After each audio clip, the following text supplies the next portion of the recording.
Joining me now, my friend Jason Beardsley. He's the National Executive Director for the Association of the U.S. Navy. He's also a national security expert. Jason, I mean, just to recap for everybody, I obviously know you know, and so does everyone watching. We pulled out of Bagram.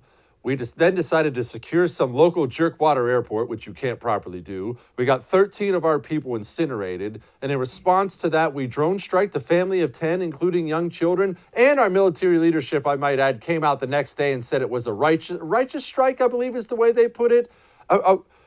Do we know yet how we got this intelligence? Who told us that's the vehicle to hit? Well, Jesse, that was such a bad incident.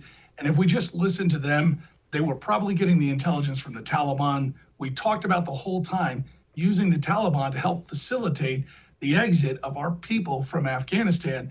That's a tragedy. What they told us was we were going to have the capacity to do over-the-horizon strikes.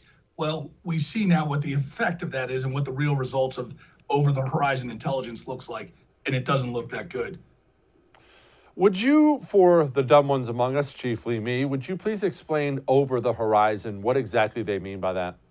Sure. This is the reliance of our systems, defense, intelligence systems, to peer into locations and intelligence through electronic means, satellite, drones, things that are remote, and they can't paint the human terrain, the characteristics unfolding on the ground. Over the horizon literally means out of the country, beyond the range of humans who can tell you that the guy driving the truck is an NGO worker or that the kids on the ground were innocent civilians. So over the horizon, we've had problems with that before. We walked into 9/11 with a heavy reliance on technical, remote intelligence gathering systems, satellites and those type of things.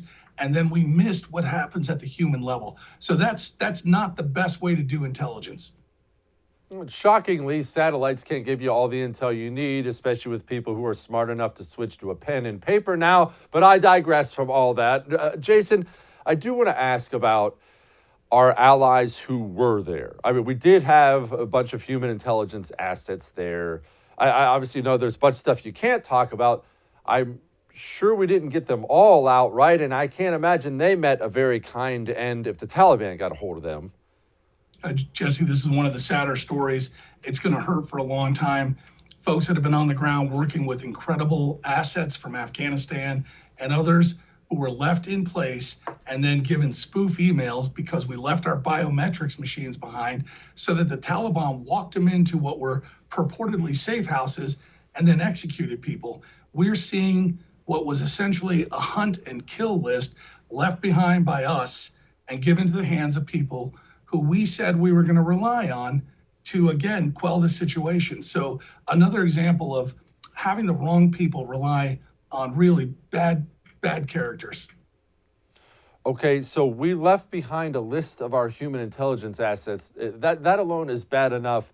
Do we know, was that done on purpose? Please tell me it was more of a, oh, I forgot my car keys situation. At least that would be kind of understandable. Well, to be clear, what we're talking about now are electronic equipment that we used for years to do things like biometrics, fingerprints, assigning people contracts or where we're paying them for work. Some of that material was destroyed. Some people were good about getting it destroyed on the run out or the rush out of the embassy, but enough stuff was left behind that the Taliban had access to equipment that we had relied on. So once they had that access, it's all about exploiting it. It's just like going into somebody's computer, finding all the contacts you're looking for. So it's not clear how it happened, but what we know for sure is that the rush out of Afghanistan was the problem. The way it was done, the sequence. You mentioned Bagram. You mentioned, doing a podunk airport that we held down. We are prepared to do this as a military non-combat evacuation operations. We can do this, but instead we relied on other mechanisms, optics. And optics, if war was all about optics, the U.S. military would be in a beautiful position. But war is really about real results, and right now we're not seeing good results. Okay, I don't want to belabor the point, and I'm asking you something that I'm sure you probably either can't say or won't say, but okay, so we leave biometric data behind. Let's just call it accidental. Somebody left a suitcase there. How can the Taliban access that? I mean, even my stupid laptop at home that I can hardly work has a password on it. Afghanistan is this playground. There are plenty of nefarious actors, including state actors like Russia and China and Pakistan, And they're not just exploiting that equipment we left. We're talking about exploitation of cell phones, cell phone towers, base stations, things that they are very interested in. So, for example, rolling through a bunch of cell numbers that were left in systems, they could call cell phones, get people to answer, and ping their locations, and then proceed to hunt and chase. So we have other nefarious state actors that have been involved in this as well. Hey, thanks so much for watching The First on YouTube. If you liked what you saw, go ahead and like and subscribe. You heard me. Like it, subscribe. You'll get a lot more of it and a lot more of me.